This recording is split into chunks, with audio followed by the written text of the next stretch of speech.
Welcome to Life Stories, where the ones who claim to love you the most sometimes cross the deepest lines. What would you do if your own family left three children on your doorstep without warning, then blamed you when you refused to play along? This is not a story about rebellion. It's about awakening, about what happens when a quiet, dependable son finally says no, and his entire world turns against him. It's raw, emotional, and at times, painfully familiar. Because for some of us, family isn't about support, it's about survival. And choosing peace might just come at the cost of everything you've ever known. If you've ever been called selfish for putting yourself first, this story might hit closer than you think. Let's begin. It was one of those cold Portland mornings where even the fog seemed to hesitate, hanging low like a secret not ready to be told. Logan Miles stood by the window of his third-floor apartment, coffee cooling in his hand, unread messages piling up on his phone screen. The sun hadn't broken through, but something else had. 7 missed calls, all from Rick. He didn't need to hit play on the voicemail to know what they were about. Christmas was approaching like a train he couldn't stop, and with it came a familiar weight, a pressure that didn't come from snow or sleigh bells, but from obligation masquerading as tradition. 29, finally living on his own after years of being emotionally tethered to a family that saw him less as a person and more as a reliable safety net. Logan had spent the better part of his 20s trying to define where they ended, and he began. He had a job now, a solid one. Copywriting at a mid-sized agency that respected him enough to spell his name right. He paid his own bills, chose his own furniture, and yet here he was again, standing at the edge of another familial guilt trip in the making. He finally called back. "Logan," Rick answered on the first ring. "Hey, son, been trying to reach you." "I noticed," Logan said, voice flat, already bracing. "What are your plans for Christmas?" Rick asked casually, too casually, like the calm before a storm. "Probably visiting for the morning. Quick stop, drop off gifts, that sort of thing, you know?" "Perfect," Rick said, a little too quickly. "Because this year's a bit different." Logan felt his stomach drop. "Different how?" "Well," Rick cleared his throat, "Uncle Gary had this brilliant idea, so we're all going on a cruise, the Caribbean, Christmas Eve through New Year's." "All of you?" Logan asked, though he already knew. "Yeah, me, your mom, Denise, Gary, the whole crew." "And the kids?" Logan asked, heart already sinking. "Well, Mia, Jake, and little Zoe are a bit too young for something like that, so we figured." "No." "You didn't even let me finish." "You don't have to." Logan took a deep breath. "You want me to stay at the house and watch 3 kids for a week while you sip mojitos off the coast of Aruba?" "It's not like that," Rick said. "You're great with them, and it's good practice." That line, good practice, hit harder than expected. Practice? For what? The life I haven't chosen yet? The family I don't have because I've spent years cleaning up after yours? Rick went quiet. Then, as expected, came the kicker. "You're being selfish, Logan." There it was, the word that had followed him since childhood. Selfish when he wanted to skip Thanksgiving to stay on campus. Selfish when he asked to be paid for babysitting all summer. Selfish when he said no. But he wasn't 17 anymore. He didn't need their approval like oxygen. "I'm not doing it," Logan said quietly. "I'm not coming home if you expect me to parent your kids." "You'll regret this," Rick replied. "I'm sure I will." He hung up. The rest played out like a movie he'd seen a dozen times. Cheryl called. Denise texted something passive-aggressive about thinking of the children. Logan ignored it all. But guilt has a funny way of seeping through the cracks, even when the walls are thick. On Christmas morning, he caved, just a little. He drove out to the house, gifts in the trunk, cookies wrapped in foil. He told himself he was doing it for the kids, not for them. Just an hour, in and out. The house was too quiet when he pulled into the driveway. No cars, no noise. The door opened before he could knock. "Logan." Jake's voice was bright. "You came." "Yeah. Where's everyone?" "They left," Jake said, as if it were the most natural thing in the world. "Grandpa said you were staying with us all week." Something twisted in Logan's chest. "They what?" "They went this morning." You were going to stay, right? He stepped inside. The table was set for breakfast, kid snacks on the counter, labeled meals in the fridge, a schedule stuck to the door with a magnet shaped like a snowman. And a note. Logan, we left early to catch the flight. Everything you'll need is in the fridge. Emergency numbers are listed. Thanks again. We trust you. Love, Dad and Mom. They had tricked him, lured him into the house with a lie, left the kids, disappeared. He stared at the note, hands trembling. Then his phone rang. Rick, you made it. Great. How are the kids? What the hell is wrong with you? Logan snapped. Logan, relax. You're already there. It just made sense. You knew I said no. This is manipulative as hell. You won't really leave, right? You're responsible. You wouldn't call CPS. His voice was so smug, so sure. Try me, Logan said coldly. You've got 1 hour to turn around and come back, or I make the call. Silence. We're still at the airport, Rick said, the first crack of uncertainty in his voice. Then you've got 60 minutes. Tick-tock. Logan hung up. The kids were giggling in the next room, ripping into presents he had brought. Mia squealed over a Lego set. Zoe hugged a unicorn plush to her chest like it was treasure. They didn't know. Couldn't know. He sat with them, smiling on the outside, time ticking in his head like a detonator. 50 minutes later, headlights cut through the frosted windows. Cars pulled into the driveway. The cavalry had returned. Rick entered first, casual as ever. Logan, listen.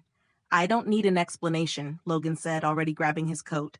Don't do this, Cheryl called from behind him. It's Christmas. You don't treat me like family, he said, not looking back. You treat me like a resource. He walked through the kitchen and out the back door, snow crunching beneath his boots, silence louder than any slammed door. He didn't go back. Not that day. Not the next. But the real storm hadn't even started. Because 3 hours later, Logan's name appeared in a Facebook post from Cheryl. It's heartbreaking when someone chooses pride over family, especially when children are involved. No names needed. Those who know, know. The comment section was a war zone. And Logan? He was just getting started. What would you do if your own family betrayed you and then made you the villain? Have you ever been shamed for setting boundaries that protected your peace? Because sometimes the most dangerous battles don't start with fists or fire. They start with a smile and a note on the fridge. Continue to part 2, Viral Truths and the Cost of Saying No. The post went live at 3:14 p.m. Logan hadn't meant to type so much. He didn't even know he was going to post anything until his thumbs hovered over the keyboard and something, anger, grief, something deeper, unlocked the door. He wrote plainly, no dramatics, just truth, that he showed up Christmas morning after making it clear he wasn't available, that his family left him alone with 3 kids without consent, that they'd manipulated him into being a babysitter, then tried to spin the narrative online when he refused. He included screenshots, the note on the fridge, the text confirmations, the flight details, cold, undeniable receipts, and then he hit post. It exploded. Within minutes, comments poured in. His friend Dylan was the first. You did the right thing, finally. Then coworkers, college classmates, even an old boss who once told him to toughen up replied with a simple, proud of you. But it wasn't just support that arrived. It was stories, dozens of them, hundreds by morning. People wrote about being guilt-tripped by their families, manipulated with words like ungrateful and difficult. One woman shared how her brother dropped his kids off just for a few hours and ghosted for an entire weekend. Another man confessed he'd missed his own honeymoon because his parents said they needed help after a surgery that didn't exist. Every story had the same aching spine. Love confused with obligation, and the aftermath of saying no. Logan read them all. For the first time, he didn't feel alone, but not everyone was clapping. By nightfall, Rick had texted him, "Take it down. This is family business. You're embarrassing us." Then Cheryl posted again, a longer message, carefully crafted, designed to tug heartstrings and draw sympathy. It's devastating when someone twists the truth for likes and attention. We've apologized, we've tried, but some people just want to be angry. Except they hadn't apologized. Not once. They wanted him to fold, to retreat, to be the good son again. But Logan was done folding. The next twist came from where he least expected it, his grandparents. Frank and Marjorie were old school, quiet, reserved, not the social media type. So when Marjorie left a public comment under Cheryl's post, it sent a ripple through the digital silence. Rick, Cheryl, Denise, Gary, you owe Logan a real apology. What you did wasn't just wrong, it was cruel. This family has taken his kindness for granted for years. It ends now. Logan stared at the words, jaw slack, then his phone buzzed again. Frank, he answered. You okay? His grandfather asked, voice steady but low. I think so. We saw the post. We believe you. We always have. They don't care, Logan whispered. They're not sorry. They're just mad I said something. Frank didn't answer right away. Then, that's not your burden anymore. A silence settled between them, soft, full of unspoken years. You're not overreacting, Frank added. What they did might even be illegal. That pulled Logan out of his haze. Illegal? They left minors in your care without consent, then attacked your character online. That's not just toxic, it's actionable. It sounded dramatic, but it also sounded true. I think it's time you spoke to someone, Frank said. Protect yourself. Logan didn't sleep that night. He sat in his apartment, staring at the ceiling, listening to the refrigerator hum and the wind press against the windows like it wanted in. He kept thinking about Zoe, about Jake and Mia, about how they'd run into his arms without question, because they trusted him, because they thought he was safe. And he was, but not because of his family, despite them. The next morning, he called a lawyer, Michael Gale, mid-40s, ex-military posture, no small talk. He'd handled harassment and defamation suits before. Logan told him everything, the voicemail, the Facebook post, the lies, the screenshots. Michael didn't blink. They screwed up, he said flatly. Not just ethically, legally. I don't want to sue them, Logan said quietly. I just want it to stop. Then we start with a cease and desist. Formal, clear. If they keep going, we escalate. By that afternoon, Logan had a letter drafted, bullet pointed, precise, sent certified to Rick, Cheryl, Denise, and Gary. He expected silence. Instead, he got rage. Uncle Gary posted on Instagram, "Imagine suing your own blood for clout." Aunt Denise wrote in a community Facebook group, "Some people forget who raised them once the internet gives them a microphone." And then came the email, from Rick, colder than anything Logan had read, every word calculated. "We've done our part. We apologize publicly, even if you didn't like how it was worded. You threatening to call CPS was completely out of line. We left the kids in your capable hands. You embarrassed this family. Until you fix it, you are not welcome at any future family gatherings." Logan stared at the screen, heart thudding in his ears. They still didn't get it. They really thought they could rewrite reality, shame him into submission, and then act like they were the victims. So he forwarded the email to Michael. 5 minutes later, Michael called. "This is gold," he said. "Their own admission. They knew they left the kids. They're doubling down. They just gave us everything we need." Logan leaned back in his chair. He didn't want revenge. He wanted truth. He wanted the cycle to stop with him. Because maybe some people didn't deserve access to your life, no matter what DNA said. Have you ever had to choose between your peace and your family's expectations?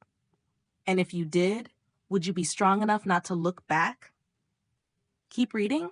In the next chapter, Logan steps into the courtroom, not just to defend his name, but to reclaim his voice once and for all. The courtroom was smaller than Logan expected. No sweeping ceilings, no marble pillars, just beige walls, tired chairs, and the hum of fluorescent lights overhead. But somehow, that made it more real, more personal. Like pain didn't need grand architecture to echo. Rick and Cheryl sat at the opposing table, Denise beside them, Gary fidgeting with his wedding ring like it was burning a hole in his finger. No one made eye contact. No one smiled. Logan sat still, fingers laced, his lawyer Michael Gale beside him, a statue in a tailored suit, calm, sharp, ready. The judge entered, an older woman with a gaze like winter, quiet, piercing, final. She called the case. Logan stood when prompted, voice steady as he answered the first round of questions. He didn't embellish, didn't dramatize, just facts. He spoke about the Christmas morning ambush, the emotional manipulation, the social media smear campaign, the years of being told that saying no was betrayal. He recounted the voicemail, the note on the fridge, the email from Rick that tried to rewrite the truth. He showed the screenshots. Then came Frank and Marjorie. His grandparents walked to the witness stand with the kind of quiet dignity only age can grant. Frank's voice was firm but low as he spoke. "This isn't about Christmas," he said. "This is about a lifetime of expectation placed on Logan's shoulders. He's been the family's safety net since he could walk. This was just the first time he said no, and they punished him for it." Marjorie nodded softly, her hands folded. "He's not broken, he's brave." Logan looked down to hide the way his eyes stung. When Rick spoke, the words were hollow. "It was a misunderstanding. We thought he changed his mind. He always helps out." And that was the problem, that they expected him to break. Again, just because he always had. Cheryl's statement veered between defensive and wounded. "We didn't mean to hurt him. We just wanted to spend the holidays together, as a family." But that wasn't what they wanted. They wanted convenience. The judge didn't interrupt. She listened to every word, scribbling notes that seemed more like surgical cuts than legal observations. Then she called for a recess. Logan stepped outside into the hallway, heart pounding like it didn't trust the silence. Michael stood beside him, arms crossed. "How do you feel?" he asked. Logan let out a breath. "Like something's breaking. And maybe that's okay." Michael nodded. "Sometimes breaking is how light gets in." When they were called back in, the ruling came swiftly. The judge's voice was measured, but unflinching. "I find that the actions of Mr. and Mrs. Miles, along with Mr. Gary and Miss Denise, constituted emotional coercion and reputational harm," she said. "Furthermore, the abandonment of minor children without consent constituted a violation of both legal and ethical responsibility." Logan held his breath. "A restraining order will be issued to prevent further direct contact. A formal retraction will be required across all platforms where defamatory statements were made, and Mr. Logan Miles is awarded damages for emotional distress." It was done. He'd won, but it didn't feel like victory. It felt like survival. The next week, the apology went live, scripted, soulless, court-ordered. "We acknowledge that our public comments regarding Logan Miles were false, inappropriate, and damaging. We apologize for misrepresenting events and for our failure to respect Logan's boundaries. We regret our actions and accept full responsibility." The internet didn't forgive them. Not really. The same blogs that had picked up the story updated their headlines. "Family ordered to apologize after abandoning kids and defaming relative." But Logan didn't care about headlines anymore. He cared about the quiet. The silence that came next was strange, unnatural even. No calls, no emails. The family group chat disappeared like it never existed. Denise and Gary deleted their accounts. Cheryl stepped down from her charity board. Rick was asked to take early retirement from his firm.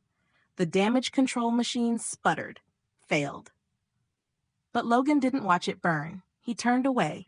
Spring came. He moved apartments. Brighter this time, bigger, less like a bunker, more like a beginning.